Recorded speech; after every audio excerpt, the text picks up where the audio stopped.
On a évidemment parlé de pollution, mais il n'y a pas que les pollutions, il y a aussi les sols dégradés.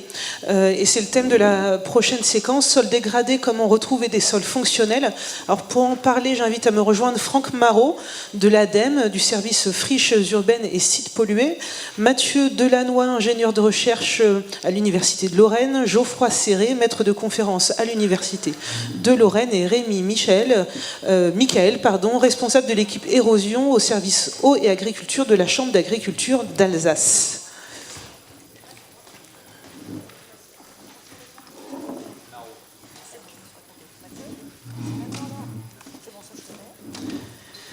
Donc merci à vous quatre d'avoir répondu présent à l'invitation de l'Association française pour l'étude des sols. Là aussi, même exercice pour débuter cette séquence, j'aimerais que nous puissions faire œuvre de pédagogie, parce qu'on l'a dit, ça a été dit à l'instant par Sébastien Denis, on a tout un arsenal réglementaire autour de la pollution des sols, et pourtant, il faut s'intéresser aux sols dégradés plus largement, et donc on va pouvoir en parler, et j'aimerais justement peut-être commencer avec vous, Geoffroy Serré, sur qu'est-ce que l'on entend par sol dégradé ? Eh bien, écoutez, alors, ma première réaction, ce serait, pour faire le lien avec ce qui a été évoqué précédemment, ce sont essentiellement des sols qui ont perdu leur fonction, enfin une partie de leur capacité à rendre des fonctions, et de ce fait, alors ça peut évidemment être lié à une contamination, mais comme vous l'avez évoqué, ce n'est pas la seule raison. Ça peut être également des sols, notamment on en voit beaucoup en ville, qui vont être imperméabilisés, recouverts par un enrobé ou du bitume. Ça peut également être des sols qui vont être compactés, en milieu forestier ou en milieu agricole, ça a été évoqué précédemment. Ça peut également, alors on en retrouve aussi beaucoup dans nos villes, des sols sur lesquels on a apporté de gros volumes de matériaux de remblai, qui sont des matériaux souvent très peu fertiles. Et donc voilà, basiquement, je pense que peut-être les autres participants compléteront, mais des sols qui ont perdu une partie de leur capacité à rendre des fonctions. Et pour faire justement aussi cette distinction, cette frontière avec les questions de dépollution, vous me disiez, un sol pollué sur lequel on va appliquer les pratiques de dépollution, on peut encore plus le dégrader. J'aimerais que vous reveniez là-dessus. Oui, tout à fait. Alors, on ne va pas se lancer dans une description de toutes les techniques de dépollution qui existent, mais nombre d'entre elles, parce qu'elles utilisent des produits chimiques, par exemple, qui vont dégrader les polluants organiques. En même temps que ces polluants organiques, elles vont évidemment dégrader la matière organique du sol, ou des techniques thermiques, par exemple, qui vont volatiliser les polluants, mais qui vont en même temps affecter les constituants naturels du sol et contribuer à leur dégradation. Donc c'est vrai que ce qu'on a coutume de dire, c'est qu'une fois qu'un sol n'est dépollué, il n'est pas forcément, il n'est pas redevenu plus fonctionnel que même avant qu'il soit dépollué. Alors, merci pour cette précision. Pour vous, Rémi Michael, un sol dégradé, ça va être une approche encore différente mais complémentaire. Ça va être notamment la question de sa fonction en termes de stabilité. Tout à fait. Donc Rémi Michael, responsable érosion et coulée de boue, Chambre d'agriculture Alsace.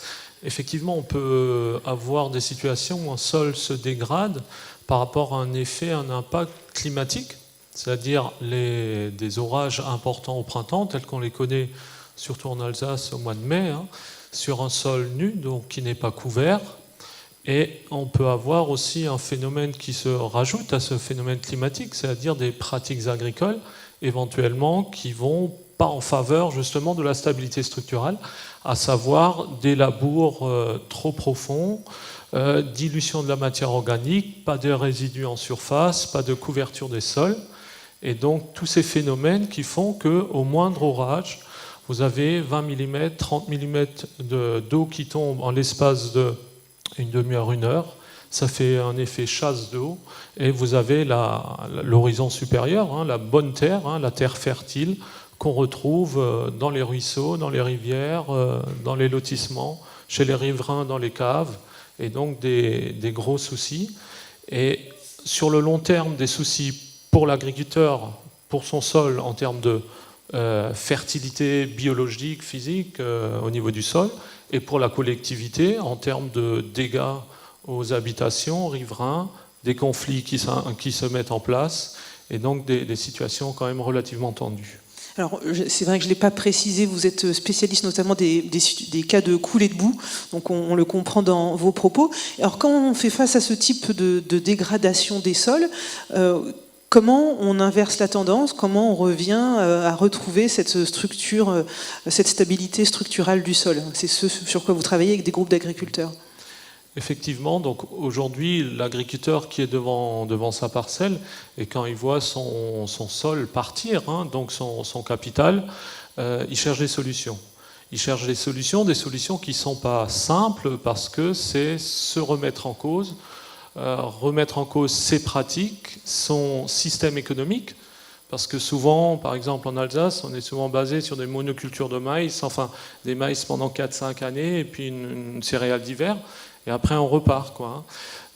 Aujourd'hui, c'est se réapproprier le sol, c'est-à-dire considérer non pas le sol comme un support, mais comme quelque chose de vivant et qu'il faut entretenir et travailler en bon père de famille. Et donc aujourd'hui, on a des groupes d'agriculteurs qui se disent il faut qu'on change nos systèmes. La première méthode, c'est ne plus labourer. Donc on va laisser en surface des résidus de culture. La deuxième, c'est on va introduire de la végétation, donc développer les racines, les mycorhizes, les bactéries. Donc tout ce système végétatif, donc on va espérer couvrir le sol pendant toute l'année pour que les aléas climatiques auxquels on est confronté aient le moins d'impact. Et le troisième et dernier maillon, c'est la rotation, c'est-à-dire alterner des cultures d'hiver, cultures de printemps, des légumineuses, des graminées, des dicotes. Et donc ça remet en cause quand même fondamentalement aussi l'économie de l'agriculteur, l'économie de toute une filière, d'un paysage, d'un territoire. C'est une filière qui aura moins de production, il y aura une nouvelle filière qui va se développer. Donc toutes ces questions qui vont justement se greffer dessus. Alors ce passage à cette agriculture de conservation des sols, donc vous travaillez depuis plusieurs années, vous le disiez, avec des agriculteurs.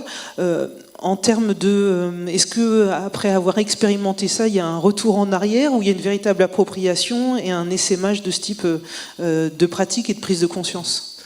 Alors aujourd'hui, il faut quand même reconnaître, pour l'instant, c'est pas un raz-de-marée d'agriculteurs qui rentrent dans ce système. Par contre, on sent quand même qu'il y a quelque chose qui bouge. Et donc, les agriculteurs qui rentrent dans cette démarche, il y en a vraiment très peu qui reviennent en arrière, parce qu'ils se réapproprient le sol. C'est-à-dire, ce que je disais souvent, c'est qu'on a éloigné l'agriculteur de la terre par les machines, les engins. Ils deviennent de plus en plus grands, ils sont assis de plus en plus haut, et ils perdent la notion justement de sol. Aujourd'hui, avec ces agriculteurs, la première chose qu'on fait, on ne va pas se pencher sur les machines et tout ça, on va avec eux sur leur parcelle, on prend une bêche, on leur fait toucher le sol, on leur fait ressentir le sol, on leur fait analyser et charge à eux de faire un diagnostic de leur sol, c'est quand même leur outil de travail. Et au bout de quelques années, donc on rencontre aussi d'autres agriculteurs qui sont déjà engagés depuis plusieurs années dans cette démarche et on leur demande de comparer leur sol à ces agriculteurs. Et une fois qu'ils sont pris entre guillemets au jeu, c'est pas un jeu, c'est un enjeu quand même important. De notre expérience, on a très très peu d'agriculteurs qui reviennent en arrière. Ce que je voulais juste préciser, c'est que par rapport aux trois fondamentaux que je vous ai évoqués, donc le non-labour, la couverture des sols et les rotations, on ne peut pas raisonner ces systèmes uniquement individuellement. Ils s'englobent les trois entre eux. Je veux dire, un agriculteur qui reste en monoculture et qui ne laboure plus, ok, on va gagner un peu, mais on n'aura pas atteint l'objectif de développer la vie, la fertilité, la biologie du sol, tel que son voisin qui rentre dans la démarche pourrait l'obtenir. Et vous le disiez, les agriculteurs qui se lancent s'approprient cette démarche et restent engagés. Et pourtant, c'est une véritable prise de risque pour eux de changer leur façon de travailler, leur modèle. Donc il y a énormément besoin d'accompagnement. Effectivement, la prise de risque est importante. Aujourd'hui, le système agricole qu'on connaît, conventionnel, hein, il est basé sur souvent des coûts quand même relativement importants d'intrants et tout ça. Et par contre, ceux qui rentrent dans ce schéma d'acteurs de conservation, effectivement, la prise de risque, parce qu'il y a la peur, il y a la non-maîtrise du système. Parce qu'aujourd'hui, les systèmes tels qu'ils ont été mis en place depuis des années, c'est basé sur le labour, la reprise du sol, ainsi de suite, mais pas forcément sur l'agriculture de conservation. Et donc, il faut se réapproprier, ou s'approprier ces nouvelles pratiques, ces nouvelles techniques. Et juste pour illustrer, en fait, moi j'accompagne des agriculteurs, des groupes d'agriculteurs. J'accompagne même des agriculteurs qui sont engagés en agriculture biologique et qui rentrent dans la démarche de non-labour. Alors que la base même de l'agriculture biologique, c'est bien de labourer, d'enfuir les mauvaises herbes. Et aujourd'hui, se dire que ces agriculteurs aussi ont la notion ou souhaitent justement développer toutes ces pratiques de non-labour, ok, par rapport à un risque d'érosion et de coulée de boue, mais aussi par rapport à maintenir et développer la vie biologique des sols. Alors, après le changement des pratiques en milieu agricole pour retrouver cette stabilité et apporter une réponse aux dégradations des sols, il y a une autre option, changeons d'environnement, avec vous, Geoffroy Serré, où on peut travailler à la reconstruction des sols. Ça a été rapidement évoqué ce matin, mais sans qu'on en sache plus, donc je vous laisse nous dire de quoi il s'agit. Tout à fait. Alors, c'est quelque chose qu'on a développé il y a quelques années et qui s'ancre déjà sur l'histoire de notre territoire, de la Lorraine, qui se caractérise notamment, alors comme d'autres territoires en France, notamment le nord de la France, par un lourd passif industriel suite à la désindustrialisation. Et le fait est que malheureusement, notre région est encore peut-être insuffisamment attractive, ce qui fait qu'on a encore de larges espaces de friches industrielles qui sont peu ou pas valorisés.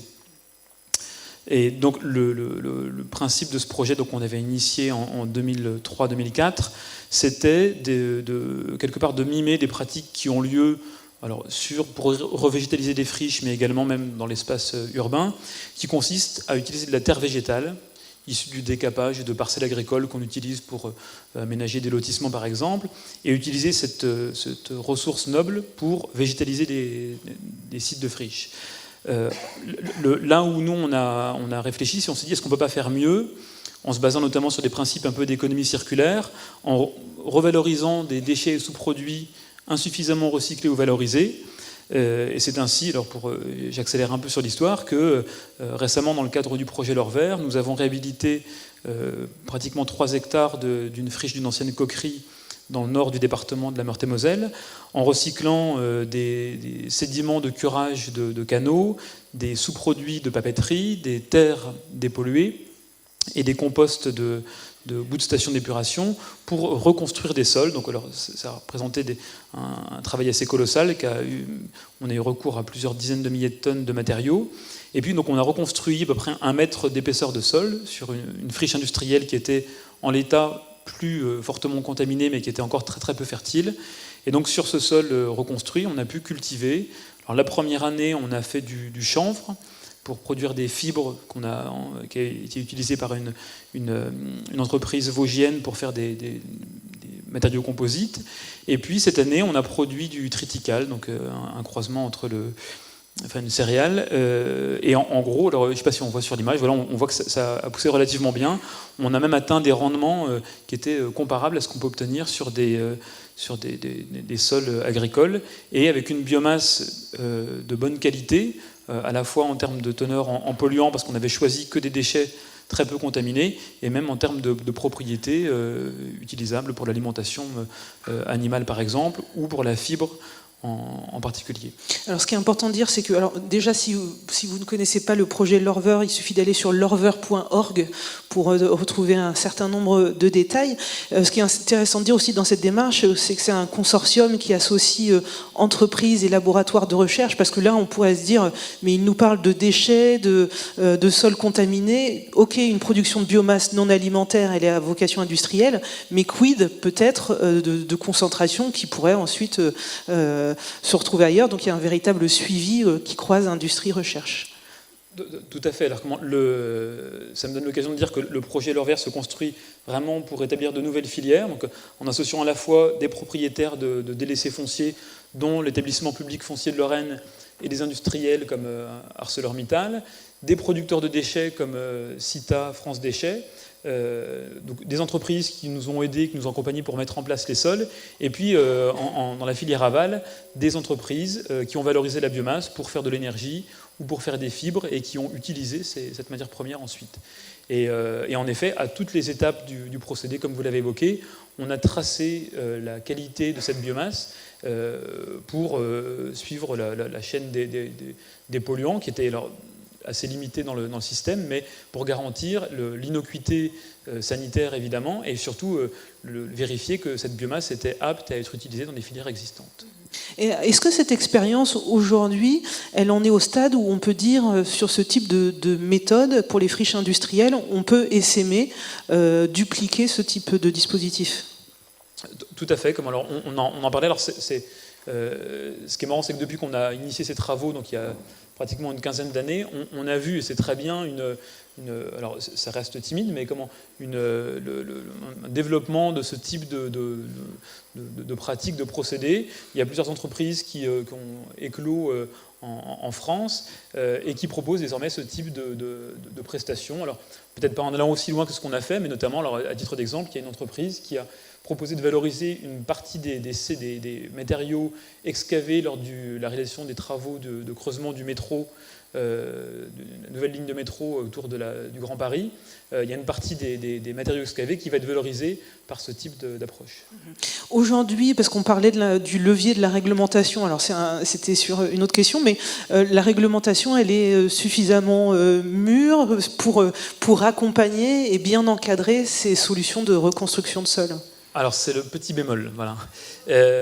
En effet, alors, dans le cadre du projet expérimental qu'on a fait, on a pu trouver des solutions réglementaires, notamment avec nos interlocuteurs de la DREAL, mais ça reste des démarches encore assez lourdes. Je ne vais pas détailler ici, mais enfin, alors la prochaine étape pour nous, comme on est en train de monter un autre projet qu'on va essayer de déposer auprès de nos financeurs que sont l'ADEME, pour justement créer un club de démonstrateurs et quelque part pour acquérir aussi et mettre en commun nos données et pour pouvoir ensuite proposer quelque part un vademecum de la manière de procéder. Alors, logiquement, je ne peux que donner la parole à vous, Franck Marot, de l'ADEME. Donc, je le disais, vous travaillez sur la question des sites et des sites pollués, notamment. Alors, j'imagine que ce que vous entendez, c'est assez inspirant. Il y a un véritable enjeu de reconversion et l'encadrement réglementaire, c'est un vrai sujet de travail pour vous. Oui, alors effectivement, l'administration est prudente et elle a raison, je pense. C'est normal qu'ils attendent en fait qu'il y ait des preuves sur la sécurisation des filières. Et pour apporter ces preuves, il faut qu'il y ait une dynamique qui se mette en place. Et je pense que la recherche a effectivement beaucoup à apporter. C'est d'ailleurs pour ça que j'avais fait ce sol transparent en fait, qui est à l'écran, avec des rouages, pour montrer que la recherche en vert qui est au milieu, je ne sais pas si on arrive à tout lire, je ne pense pas, mais l'idée c'est de montrer que finalement tout ça, c'est des cercles qui s'enchaînent, qui s'alimentent entre eux. Et nous, c'est vrai qu'on a cette chance en plus dans le service dans lequel je suis, le service friche urbaine des sites pollués, où on est maître d'ouvrage sur les sites à responsables défaillants, là, quand les industriels font faillite et laissent derrière eux des passifs environnementaux. Donc c'est l'État français qui prend sa charge ces sites au travers de l'ADEME, et donc on enfile les bottes régulièrement, ce qui nous permet vraiment de se confronter aux limites de connaissances, et ensuite d'alimenter, puisqu'on trempe aussi dans les volets de recherche, d'alimenter les appels à propositions ou les appels à projets de recherche, pour que voilà, on avance aussi dans la connaissance. Donc on a un certain nombre de projets de recherche justement pour essayer de valoriser, alors soit au droit même de la friche quand on veut reconstituer des sols, effectivement comme les exemples qui étaient présentés à l'instant, mais c'est aussi toutes les problématiques de sol à l'extérieur de la friche qui ont été impactées du temps de l'exploitation.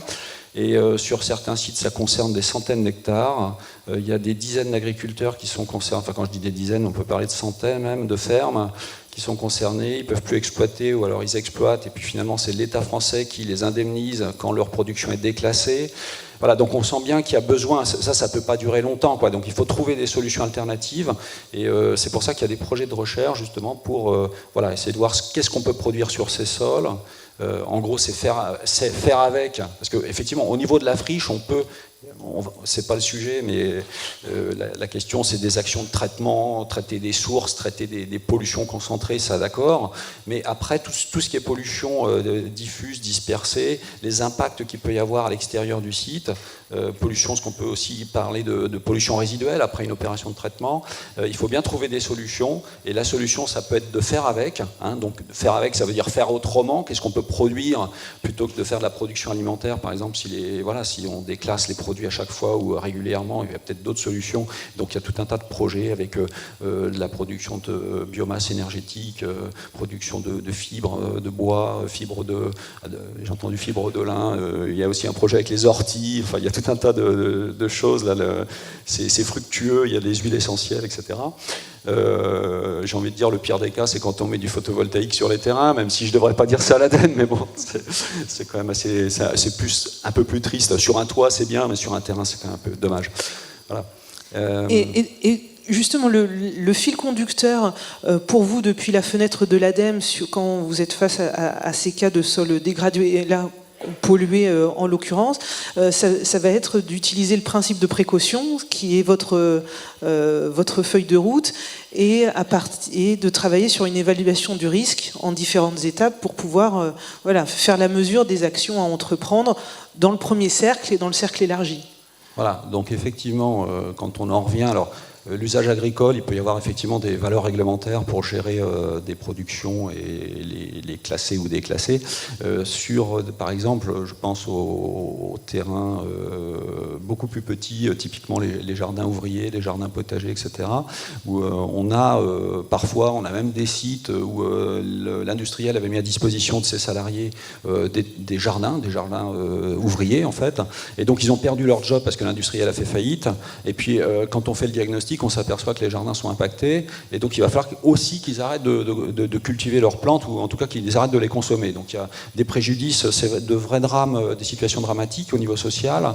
Et effectivement, alors bon, il y a des niveaux de risque qui sont évalués, quantifiés aujourd'hui, avec des niveaux de risque acceptables, définis dans les textes de gestion de ces sites et sols pollués. Ce qui est intéressant, c'est que je reviens sur ce que disait Christophe, je ne sais plus si c'est ce matin, je crois, où les gens qui avaient un jardin consommaient, je crois que c'est 150 grammes de légumes et de fruits par jour en plus de ce que consomme celui qui n'en a pas. Typiquement, donc on sait très bien qu'ils vont consommer moins s'ils doivent acheter leurs produits. Donc l'idée, c'est que quand effectivement on se retrouve dans des situations comme ça, où on a en fait un impact qui est relativement limité sur les sols, un transfert néanmoins dans les végétaux qui reste, évidemment si on dépasse d'un facteur 10 les concentrations en plomb par exemple ou en cadmium dans les végétaux, il y a un vrai sujet, il ne s'agit pas de leur dire allez-y quand même. Mais quand on dépasse un petit peu, est-ce qu'il n'y a pas des solutions? Parce que là tout le monde, évidemment, hein, au niveau de l'ADEME, mais aussi au niveau des services de l'État, c'est de dire on dépasse, donc voilà, stop, hein, arrêtez de consommer.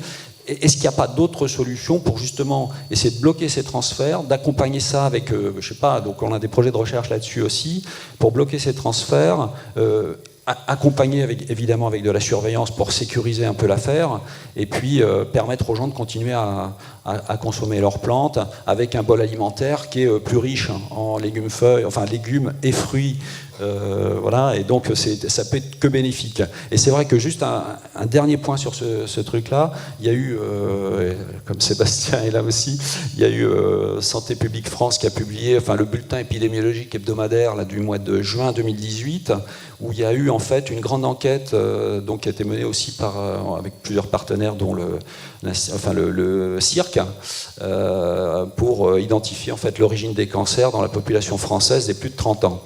Et donc, alors les deux grands gagnants, vous les connaissez tous, c'est le tabac et l'alcool. Et en fait, il y a aussi parmi les vecteurs, enfin les origines de ces cancers, il y a à peu près 7000 cas de cancer qui sont liés à une consommation insuffisante de fruits et légumes.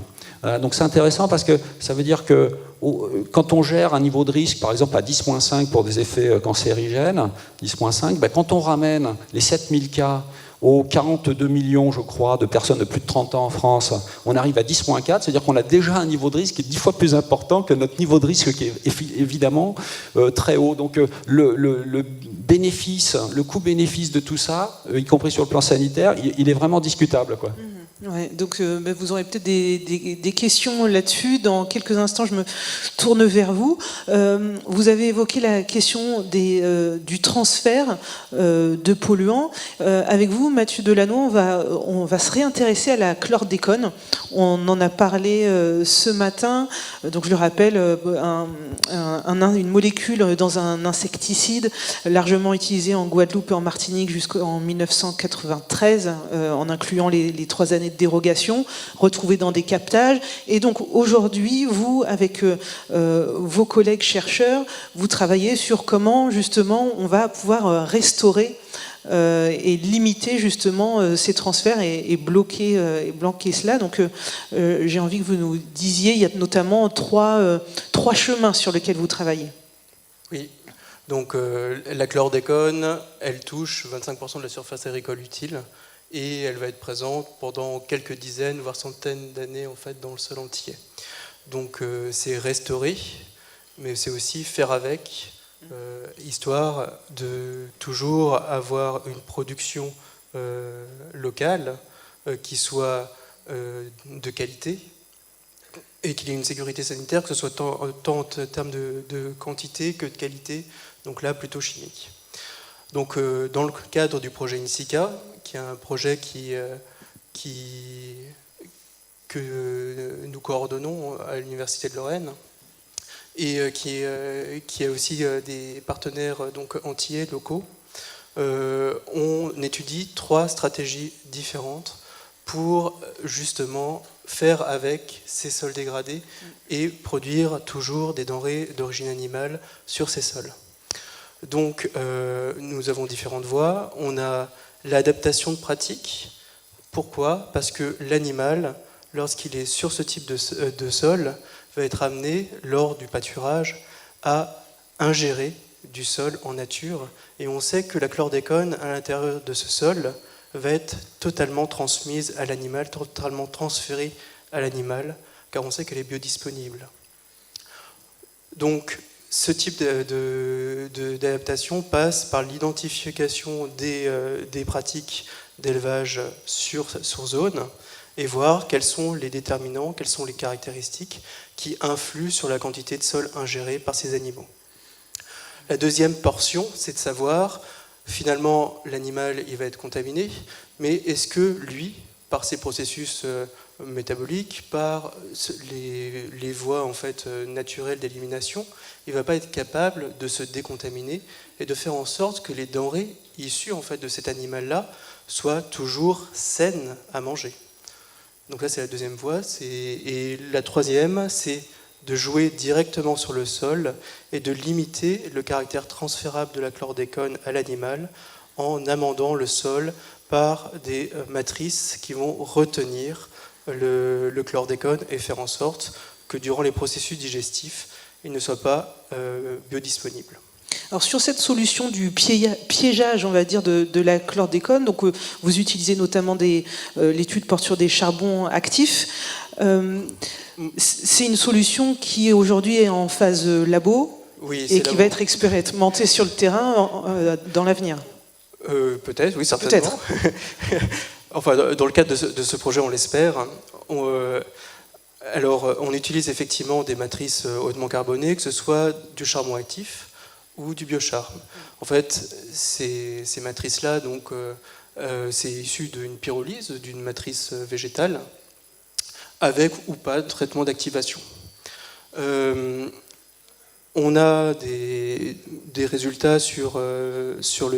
Alors, en termes de matrices qu'on est en train de tester, en fait, l'originalité du projet, c'est d'utiliser des matériaux qui sont un peu des déchets aux Antilles, et ainsi, ce serait une voie en fait, de valorisation en fait, de ces végétaux.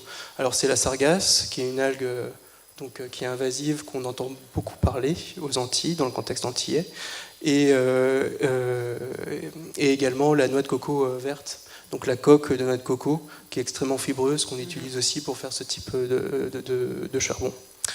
Alors, on parlait de voies de laboratoire. Pour l'instant, nos capacités de production de ce type de matrice sont assez limitées, vu qu'on ne peut que réaliser 2 ou 3 grammes. Donc vous imaginez la quantité de sol qu'on peut amender par ce type de matrice. Mais pour preuve de concept, c'est assez intéressant, puisque en termes de résultats, lorsqu'on amende à hauteur de 2% ces sols, donc là c'est un sol, je pense que les résultats s'affichent, au niveau de donc un itisol qui a été prélevé aux Antilles, on arrive à diminuer pour les charbons actifs de plus de 97% la disponibilité de la chlordécone. Donc abattre, c'est bien, mais finalement, quel est l'impact sur le sol de ce traitement ? Et ça, on va le vérifier avec un deuxième projet donc, qu'on va mener avec l'ADEME, où on va étudier la toxicité et l'innocuité en fait, de ces matrices-là sur différents bioindicateurs. Donc ça peut être des vers, ça peut aussi être le microbiote. Et on va aussi tester, on va essayer de voir le vieillissement en fait, de ces matrices-là et si il va y avoir une perduration en fait, de ce caractéristique de réduction de transfert dans le temps. C'est un véritable enjeu. Tout à l'heure, Geoffroy en parlait un peu de traçabilité, et puis il faut aussi laisser le temps du suivi de l'analyse pour que des solutions comme celle-ci pour limiter le transfert prouvent leur innocuité et qu'elles ne vont pas, elles aussi, à moyen long terme, dégrader à nouveau le sol. Effectivement, tout à fait. Alors, on sait par la bibliographie que suivant en fait, la nature du biochar, s'il vient par exemple de litières d'animaux et qui a été pyrolysé, on risque de contaminer le sol. Donc, ce qui n'est pas forcément l'objectif initial. Donc, on a fait des recherches pour savoir quel type de matrice pourrait être le moins impactant pour le sol. Ça reste toujours à démontrer. Et c'est toujours en voie de recherche, effectivement. Ouais. Alors, on a beaucoup évoqué, alors justement, là je reviens vers Geoffroy, on a évoqué un peu ce matin la nécessité d'accompagner les territoires pour que, y compris dans les documents d'urbanisme, on s'intéresse au sol, à leurs caractéristiques, à leurs spécificités, quel que soit le contexte, forestier, agricole, friche, etc. Aujourd'hui, ces sols dégradés, il faut qu'on arrive aussi à faire entendre qu'ils peuvent être ressources et donc à les réintégrer dans une dynamique territoriale. Ce ne doit pas être des non-lieux, en fait. Oui, tout à fait. Ce que je trouve intéressant des exemples qui ont été évoqués, c'est que, et je crois que c'est Christophe qui en parlait avant, c'est qu'aujourd'hui, on est en train, compte tenu de l'augmentation des besoins en production de biomasse, notamment en alimentation, et de la raréfaction des sols, parce que les villes s'étalent, eh bien, on est confronté à la nécessité d'exploiter tous les sols disponibles, y compris le quart de la surface agricole disponible aux Antilles françaises. Même si ces sols sont pollués, il faut, alors, en trouvant des solutions qui sont évidemment viables en termes de santé et environnementale, mais il faut trouver des solutions pour pouvoir exploiter tout ce potentiel foncier qui existe et en tirer quelque part les fonctions ou, pour reprendre la terminologie, des services écosystémiques que ces sols peuvent rendre. Et là, ce que j'avais évoqué dans nos discussions préliminaires, c'est que On voit également, même de la part de la profession, des bureaux d'études qui font des diagnostics de pollution, on voit une évolution culturelle progressive où, évidemment, il y a des cas très clairs où des solutions de traitement sont tout à fait adéquates et il faut le faire, mais dans des cas complexes, il vaut mieux gérer avec la présence de cette contamination, quitte à trouver des solutions technologiques intéressantes et pertinentes, plutôt que de vouloir dépolluer à tout prix. Oui. Et là aussi, un point sur lequel je pense, avec vos différentes expertises, vous vous retrouvez, c'est que lorsqu'il y a les solutions techniques éprouvées, je simplifie, c'est assez simple, dès qu'on entre, l'autre paramètre important, c'est le changement des pratiques, des solutions, les bureaux d'études. Je pense aussi avec vous, Rémy-Michaël, vous avez fait une étude avec l'université de Strasbourg, là cette fois-ci, et que finalement, un des blocages, ils étaient plutôt psychologique au changement. Oui, tout à fait. Par rapport à ces pratiques de non-labour, avec l'Université de Strasbourg, on a fait une étude par rapport aux freins, au changement de pratique. Et finalement, c'est pas toujours que l'aspect technique, mais au contraire, c'est l'image qui donne. Donc laisser des résidus en surface, ça peut paraître, entre guillemets, une parcelle qui n'est pas aussi propre que le voisin qui laboure. Être le seul sur un territoire à changer de système, de sortir du schéma traditionnel, c'est quelle image est-ce qu'on donne? Est-ce qu'on est encore l'agriculteur hyper technique ou pas? Et donc certains m'ont dit je voudrais bien mais je ne peux pas. C'est trop fort, psychologiquement c'est trop fort pour moi, je n'arrive pas à assumer. Et par contre, aujourd'hui, on a des secteurs, pour positiver, où c'est ces gens-là qui ont franchi le cap, qui sont reconnus comme des gens hyper techniques, hyper performants. Et donc, ce qu'il faut éviter, par contre, c'est de créer un fossé entre ces deux systèmes.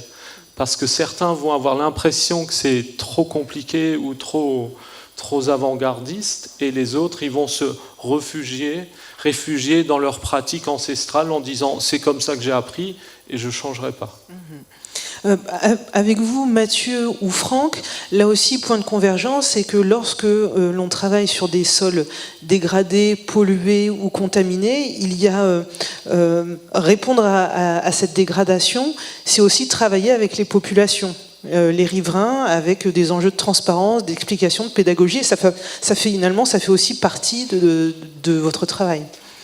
Oui, ça fait partie du travail, ça fait partie, lorsqu'on dépose un projet de recherche, de savoir finalement à quelle finalité il va servir.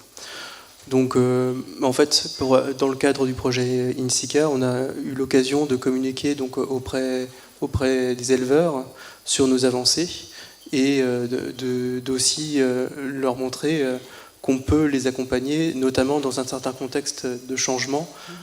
Par exemple, ici, pour le cas de la chlordécone, il risque d'y avoir en fait un changement de limite maximale en résidus, donc qui est la norme réglementaire qui est fixée pour ne pas dépasser en concentration de chlordécone dans les produits animaux, par exemple, enfin chlordécone ou d'autres molécules. Et face à ce changement de paradigme, finalement, quelle solution on est en mesure de leur apporter. Et ça, c'est important aussi d'avoir un lien direct avec eux pour voir en fait la viabilité de nos solutions. Donc je ne sais pas si Franck, tu as aussi... Oui, alors peut-être aussi quand même, Mathieu, juste un mot sur le fait que justement ce qui est aussi intéressant sur notamment le volet central, la décontaminée, avec ce temps-là sur les élevages, où aussi ça permet de voir que les gens, les éleveurs ont aussi développé leur propre stratégie et ont intégré cette dimension-là dans leur filière économique, dans leur modèle économique, et que voilà, c'est aussi un dialogue qui s'instaure entre leurs pratiques et leur connaissance aussi. Effectivement, en termes de décontamination, donc là, en termes de graphique, vous pouvez voir la concentration au cours du temps de la chlordécone dans le compartiment sanguin, donc là c'est le sérum. Donc on peut voir en fait une diminution de cette concentration après l'exposition en fait de l'animal. Donc on peut établir des paramètres, donc par exemple là c'est un temps de demi-vie, c'est la durée au bout de laquelle on a abattu de 50% la concentration en chlordécone dans le compartiment sanguin. Donc ça veut dire qu'au bout de 24 jours, on sait qu'on a réduit de 50% dans l'animal la teneur en chlordécone, enfin au moins dans le sang. En pratique, ça peut être effectivement appliqué en transférant l'animal d'une zone contaminée à une zone qui ne l'est plus, où il va se dépurer avant en fait d'être abattu. Parce qu'une fois qu'il est abattu, par contre, il n'y a aucun moyen en fait d'éliminer la chlordécone, et la carcasse est saisie, et il n'y a pas en fait d'investissement qui est donné, en fait de financement qui est donné à l'éleveur du tout en fait. Ouais. Et donc, Franck, vous, là aussi, sur les projets sur lesquels vous travaillez, vous me donniez notamment l'exemple de Metal Europe, qui est assez emblématique. Alors, on n'a pas le temps de rentrer dans les détails, mais ce lien pédagogique, d'explication avec les riverains est extrêmement important. Bon, en fait, je ne vais pas parler de Metal Europe en particulier, mais de façon générale, effectivement, dès qu'on doit faire des investigations dans l'environnement, on est très vite chez des gens, forcément, que ce soit des agriculteurs, ça peut être des résidences. Je dirais que le pire des cas, c'est même pas l'échantillonnage des sols dans des jardins. Le pire des cas, c'est quand on est amené à aller analyser l'eau du robinet, analyser l'air intérieur dans les maisons, parce qu'on a aussi d'autres problèmes sur lesquels je ne vais pas m'étendre parce que ce n'est pas le sujet, mais des problèmes de remontée de vapeur contaminée qui, effectivement, contribuent au transfert en fait, de polluants depuis la friche qui est à côté, via les eaux souterraines, etc. Et là, effectivement, quand en plus c'est l'habitation même qui est concernée, c'est encore plus sensible. Mais de façon générale, dès qu'on a besoin comme ça, de dresser en fait une cartographie finalement de la situation, avant même de proposer des solutions, ce qu'on sollicite, c'est des réunions publiques, tout simplement, pour expliquer, enfin essayer de séduire les gens pour venir aux réunions, et puis leur expliquer en fait ce qu'on va faire, avant même d'agir, de façon à obtenir l'agrément finalement des personnes, parce qu'après il y a des accords effectivement avec ces personnes pour pouvoir aller échantillonner. Et quand on ne fait pas ça, quand on ne fait pas ces réunions publiques, parce qu'on a l'expérience aussi de ne pas l'avoir fait, notamment, je crois qu'il n'y a pas beaucoup d'élus, mais j'ai l'exemple d'un cas sérieux, un vrai cas sérieux, où le maire a refusé d'organiser cette réunion publique parce qu'il ne voulait pas réveiller l'eau qui dort. Et derrière, c'est un dossier qu'on traîne maintenant depuis des années et qui est ingérable parce que derrière, effectivement, l'eau qui dormait s'est réveillée et c'est un vrai casse-tête et tout le monde s'en prend plein la figure, quoi. Donc il faut absolument associer. Ça ne peut pas se faire dans le dos des gens, c'est forcément les associants. Et on a d'ailleurs travaillé avec l'INERIS là-dessus il y a 10 ans. On a sorti dans le cadre d'un projet qui s'appelait Comrisque, il y a un site internet www.comrisque.fr et donc il y a toute une recette finalement pour construire l'implication des personnes, leur expliquer en fait aussi ce que c'est qu'une démarche d'évaluation quantifiée des risques sanitaires pour la gestion de ces sites.